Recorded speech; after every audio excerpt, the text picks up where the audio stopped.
Dans cette partie, je vais revenir sur l'origine du relief des atlas marocains en adoptant une approche intégrée, à la fois thermomécanique et comparative. Les atlas constituent une chaîne intracontinentale particulière, caractérisée par un relief élevé, culminant à plus de 4000 mètres, alors même qu'ils ne présentent ni collision continentale active, ni racines crustales épaisses comparables à celles des grandes chaînes alpines. L'objectif est donc de comprendre quels processus, au-delà du simple raccourcissement tectonique, ont permis l'édification de cette topographie. Le paradoxe fondamental des atlas marocains repose sur la coexistence de trois observations majeures. Premièrement, un relief élevé. Deuxièmement, un raccourcissement crustal relativement faible. Et troisièmement, l'absence d'un épaississement crustal significatif. Dans un cadre orogénique classique, ces trois éléments sont difficilement compatibles. Cela suggère que des processus supplémentaires, probablement profonds, ont contribué au soulèvement. L'hypothèse de travail développée ici est celle d'un système thermotectonique couplé. La convergence Afrique-Europe impose une contrainte compressive relativement modérée, mais cette contrainte s'exerce sur une lithosphère héritée, hétérogène et fragilisée thermiquement. Dans ce contexte, le manteau joue un rôle clé en amplifiant la réponse topographique par des mécanismes d'amincissement lithosphérique et de bombement thermique. Cette configuration induit une diminution de la densité lithosphérique et un soulèvement isostatique régional. Les résultats de ce type de modèle sont particulièrement cohérents avec les observations. Ils permettent de reproduire un soulèvement régional de l'ordre de 800 à 1200 mètres sans nécessiter un épaississement crustal majeur. Ils expliquent également l'exhumation miocène observée par thermochronologie ainsi que la dissociation temporelle entre le maximum de raccourcissement et le maximum de relief.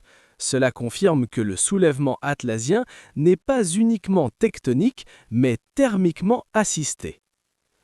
Le rôle du volcanisme du Sirois constitue un élément important, mais il doit être replacé dans son contexte. Il contribue localement à la topographie par l'empilement de coulées volcaniques résistantes à l'érosion, pouvant atteindre plusieurs centaines de mètres.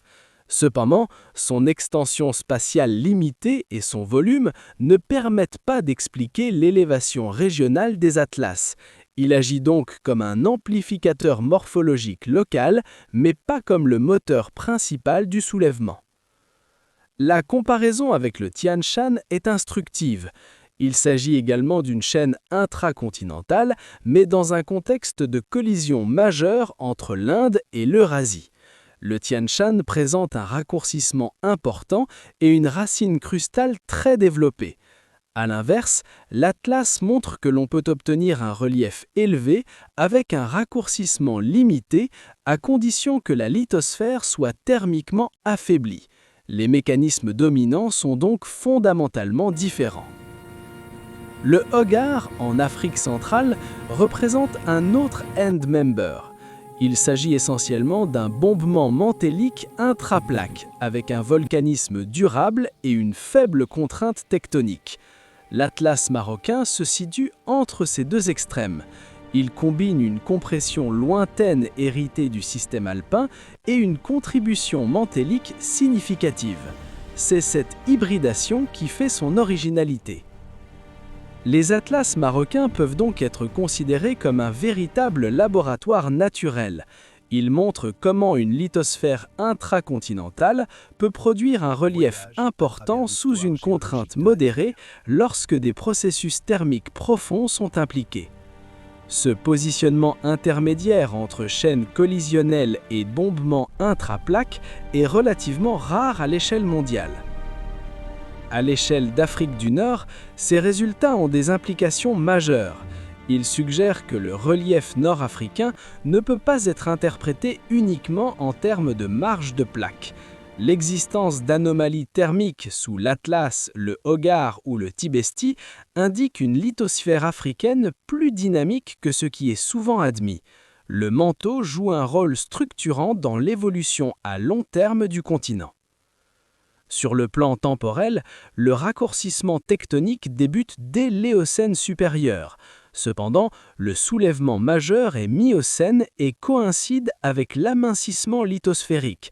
Le volcanisme du Sirois s'inscrit dans cette phase tardive, tandis que le Plio-quaternaire correspond surtout à des ajustements tectono-isostatiques et à l'incision des reliefs. Le maximum de relief est donc clairement Miocène. En conclusion générale, le relief des atlas marocains résulte d'un couplage thermotectonique original. Le raccourcissement seul n'est pas suffisant pour expliquer la topographie actuelle.